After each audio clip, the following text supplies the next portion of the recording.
Hi, ladies and gentlemen. My name is Chetty Wright Jr.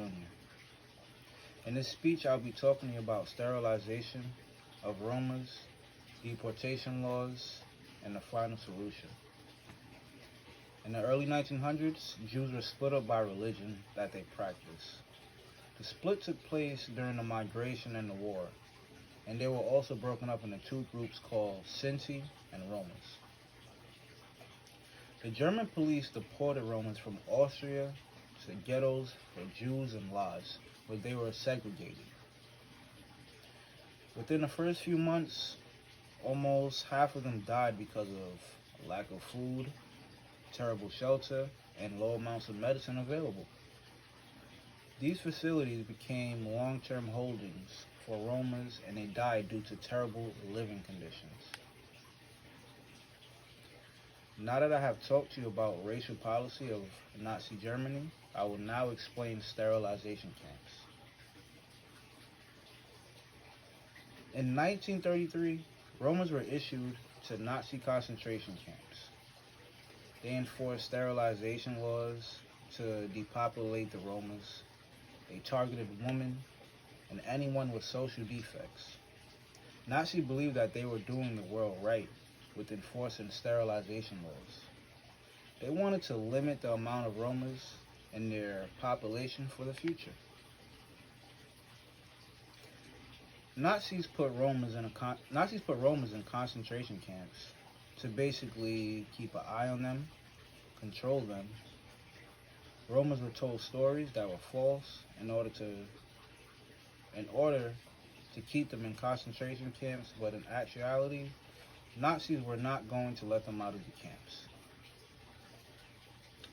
Now that I informed you about sterilization laws and Nazi concentration camps, I will now explain deportation laws in the United States.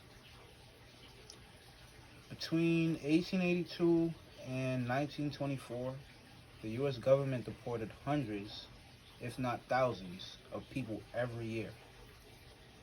The Congress introduced the Immigration Act in 1924. This process is used to remove any person who was basically not born within the United States of America. Many steps are taken before the deportation process, such as a notice to appear, 10-day notice, detainment, ICE determines removal, voluntary departure, bond hearing, master calendar hearing, merits hearing, and order of removal, appeals, and deportation.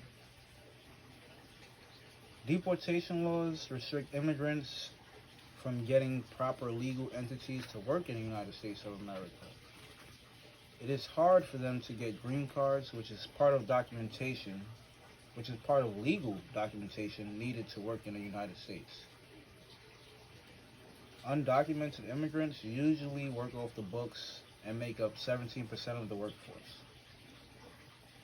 And after coming to my conclusion, I still wonder how it would be to live in the early 1900s and having to go through what the Nazis put Romanis through. The Nazis also created ghettos and concentration camps so that they can have control and regulate Roma. But can you imagine moving to the United States of America from another country, building yourself from ground up, and to live in a time like we are now and having it taken all away from you because of certain laws, or because probably you made a mistake? I probably still wouldn't understand it if it happened to me. Thank you.